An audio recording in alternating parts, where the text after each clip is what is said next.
if I can get you to start going to matches, guess what you'll do more often? You'll practice more.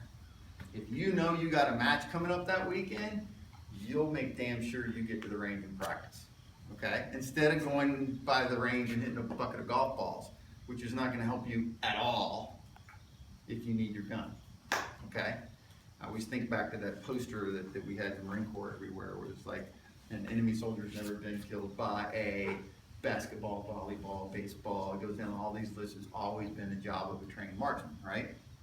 And you know, the point was always like, hey, great, go play your damn sports, but we're about shooting, okay?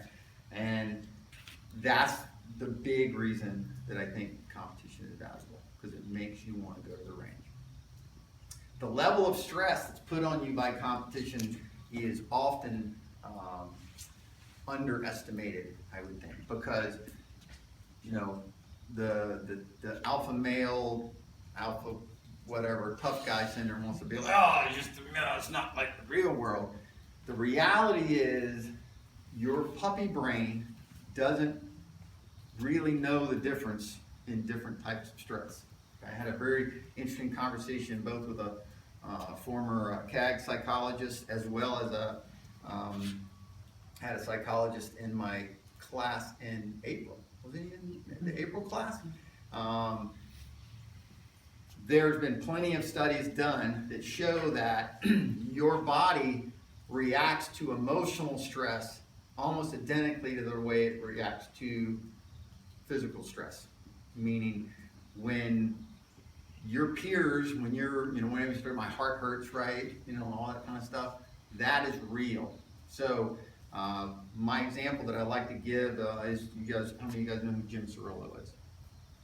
Quite a few of you guys know who Jim Cirillo is. Jim Cirillo was, correct me if I'm wrong here, but I believe he was in 9 gunfights and killed 7 people. Am I wrong? 16 gunfights and killed 17 people, I believe. Okay, wow, way off. Okay? I could have those numbers reversed, 16 or 17. A lot of guns, shot a lot of people, okay? I listened to him tell the story. I was fortunate enough to get to go to dinner with him a couple of times. He was actually at one of the Crimson Trace laser summits years ago. Really funny guy, really interesting guy to talk to. He talks about shooting the Bianchi Cup one year. You guys have ever heard of the Bianchi Cup? And the interesting thing about the Bianchi Cup is when you shoot the practical, for example, have you ever shot it, Scott? No.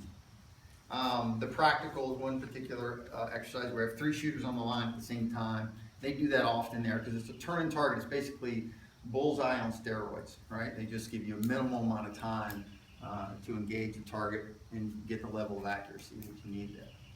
And they tend to put you on the line with what they think are similarly ranked shooters. So when I shot the Bianchi Cup, I only shot it 1 year.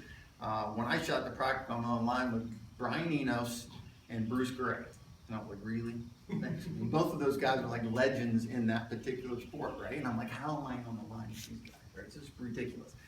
But when Jim shot it, he was talking about this particular story.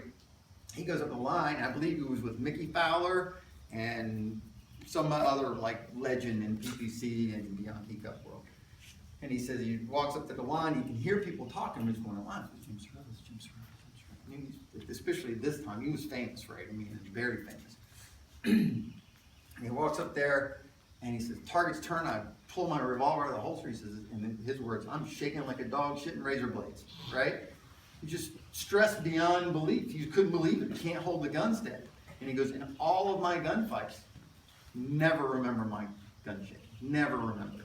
So you can't underestimate the amount of stress that puts on you.